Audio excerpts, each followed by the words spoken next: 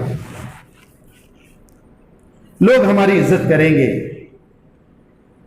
ہاں، یہ تعلق جو ہے دکھاوا نہیں ہونا چاہیے، ڈو نہیں ہونا چاہیے۔ بہت سارے لوگ ڈو کرتے ہیں، بہت بڑا دیندار بھائی ہے، لیکن کیا ہے، جو ان کے وہ ڈو کرنے کی وجہ سے جو بھی اللہ کے نیک بندے ہیں ان کی بھی بدنامی ہوتی ہے۔ تو بدنامی نہیں کرنا۔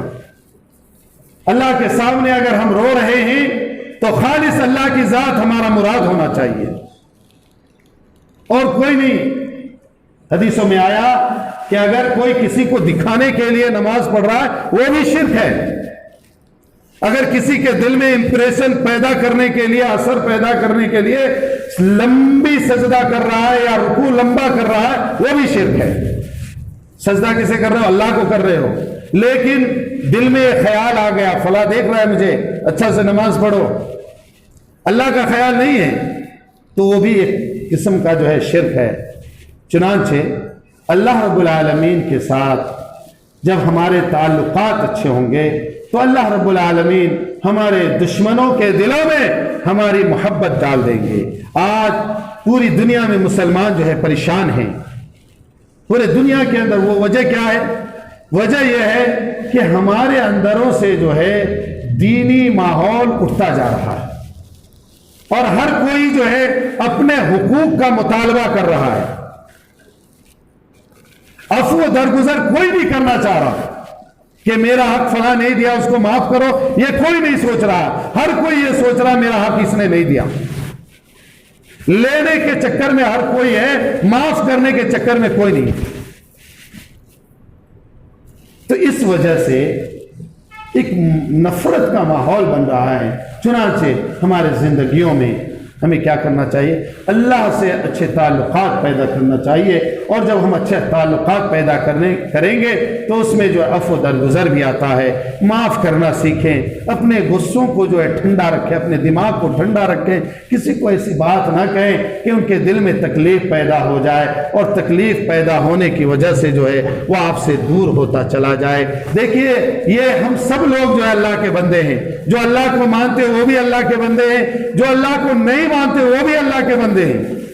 اللہ نے پوری دنیا کو بنایا، اور جب پوری دنیا کو اللہ رب العالمین نے بنایا تو سب اللہ کے بندے ہیں، سارے لوگ اللہ کے مخلوق ہیں۔ ہاں، ہم مانے تو بھلا، نہ مانے تو بھی بھلا، اللہ کا کچھ بگڑتا نہیں ہے۔ چنانچہ کیا ہے کہ ہمارے زندگیوں میں سنجیدگی آنی چاہیے۔ اگر کوئی بھائی ہمارا جو ہے کوئی غلطی کر بیٹھتا ہے تو اسے معاف کرے، عفو درگزر کا معاملہ کرے، تو اس سے کیا ہے محبت پیدا ہوگی۔ اور صحابہ کرام نے دکھا دیا، وقت کم ہے، ایک بات کہہ کے میں اپنی بات کو سمیٹتا ہوں کہ صحابہ کرام نے اپنے اعمال کے ذریعے سے دکھا دیا کہ یہودی بھی آپ کے دوست بن جاتے تھے، مشرک بھی آپ کے دوست بن جاتے تھے۔ حضور کریم صلی اللہ علیہ وسلم جب آپ کو لوگوں نے، مکہ والوں نے پریشان کیا تو آپ مکہ کے سامنے کھڑے ہو کر کیا کہا؟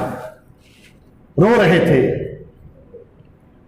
کہا اے بیت اللہ، دنیا میں جتنے لوگ ہیں سب سے زیادہ مجھے تم سے محبت ہے، لیکن یہ تمہارے آس پاس جو لوگ ہیں وہ مجھے یہاں رہنے نہیں دیتے، اس لیے میں تمہیں چھوڑ کر جا رہا ہوں۔ تو جب وہ چھوڑ کر جا رہے تھے، جان کے پیاسے تھے لوگ، لیکن جب 10 سال کے بعد جب فتح مکہ بن کر آئے، آپ نے معافی جو ہے عام کر دی، تو لوگ جو بڑا سے بڑا آدمی تھا آپ کے قدموں میں آ کے گر گیا، آپ کا غلام بن گیا، وہ کیا چیز تھی؟ وہ اخلاق ہے۔ چنانچہ میرے بھائیوں، ہماری زندگیوں میں جو ہے عفو درگزر کا معاملہ ہونا چاہیے۔ ہم اپنے دماغوں کو ٹھنڈا رکھیں، کول مائنڈ رہیں، اور جو ایک دوسرے کو معاف کرنا سیکھیں۔ اسی میں ہماری اور آپ کی اور پورے امت کی بھلائی ہے۔ اللہ رب العالمین سے دعا ہے اللہ رب العالمین کہنے سننے سے زیادہ عمل کی توفیق نصیب فرمائے۔ وآخر دعوانا الحمدللہ رب العالمین۔ جو حضرات سنت ادا نہیں کیں، سنت ادا کر لیں۔